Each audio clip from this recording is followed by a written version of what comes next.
LinkedIn is a good place for people to connect. Beautiful too.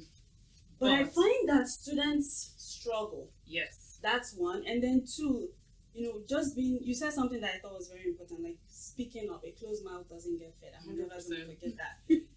Being able to speak and the way you speak and how you communicate, and I think Rennie also touched upon this. Like, there are a lot of people, and maybe you get, I don't know, I get a lot of messages on LinkedIn, and there are some that will be phrased in a certain way. They're like, I need to talk to this person. They clearly want to talk to just me. It's not just a random person in sales or partnership. Yeah, there's a way you craft that message that makes the person want to talk to you. Correct. That's one. And then how genuine you are when you go to these events, and how curious you are, how you express yourself.